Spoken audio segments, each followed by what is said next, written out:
جزاك الله خير. سؤاشا صدح لباتناد سائل كان يوحو لي يا شيخ waxaan rabaa inaad noo faa'iideyso youtube-ka haddaan wax wanaagsan ku soo gudbinayo ma ka shaqaysan karaa lacagta aan ka helo ma xalaal baa xayeysiinta ay shirkadda youtube-ku isticmaasho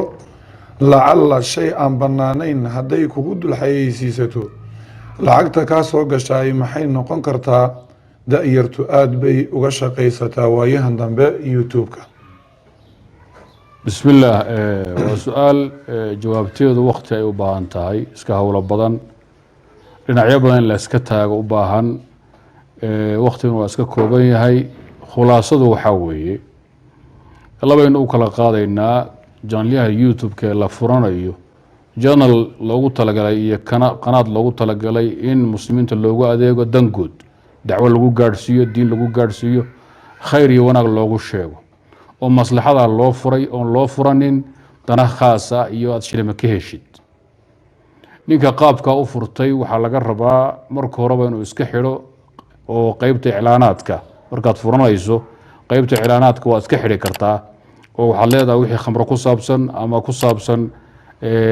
qamaar oo kale iyo maysir ama ku saabsan dumarka qaawan dadkaan usluubta lahayn waxaasoo dhan marka horeba waad ka taxadari kartaa adoo ka taxadaray oo shardiga iska xidhay meeshaana iska xidha haddana weliba way soconaysaa oo waxyaaba iyagoo agtooda aan dhib ka lahayn bay soo daynayaanoo xayeysiin waxay keenayaan bunuugta ribowiga ah ee dumar aan si fiican u xijaabna ama cawradooda muuqato iyaysan qaawanaaninba si guud si dhammaystiran laakiin cawrada ay muuqatoon asturayn waxyaaba badan oo marka xaaraan keenaya heeso iyo music bay soo daynayaan waxay keenayaan waxyaabo fara badan oo adugu aad xataa controli karin google marka hore buu kuu sheegaya hawsha inaysan damaanad qaadin ay kuu sheegayaan marka janal marka khaas ah oo dana khaas oo loogu talagalay lama furan karo maxaa yeelay xaaraan baan laga badbaadaynin xaaraan iyo xumaan iyo khalad baan laga badbaadaynin marka lama furan karo amaa qanaadka caamka ee danta iyo maslaxada guud loogu talagalay ujeeduna ay sidaa ahayd shardiga hadda aan soo sheegna laga taxadaro la iska xidhay qaybtaas wixii ka soo dhaca ee khayra ama dhaqaalaha waa la isticmaali karaa iyadoo wanaagsan tahay maadaama shuba ku jirto inuu ruuxu ka tawaruco danaha guud kale uu ku qabto hase ahaatee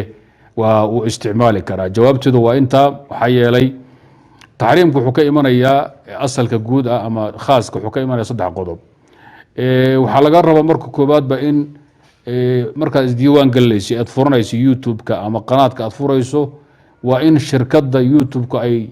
waxba aysan kaa rabin oo kugu soo dallicin oo wuxuu majaan yahay وبالتالي waxay ku siinaysaa kharashka ama mushaahado kasta aad ka helayso ama kunkii mushaahado aad ka helayso waa inuu yahay mablaq macluum oo muxadad ah asna muxadad ma aha macluum ma aha waxaad meesha ka helayso kuma qiyaasno maxaa yeelay shirkada wax loo xayeysiinayo ayaa lacago kala duwan bixinaya maqtaca la xayeysiin baa kala qiimo badan inkastoo ay dhahaan 10 kunkiiba waxaa lagaa siinaya $2 haddana sax ma aha waxaa laga yaabaa 40 senti lagaa siiyo kunkiiba waxay ku xidhantahay kolba qaabka wax loo xayeysiin mantiqada beledka maadada la xayeysiinayo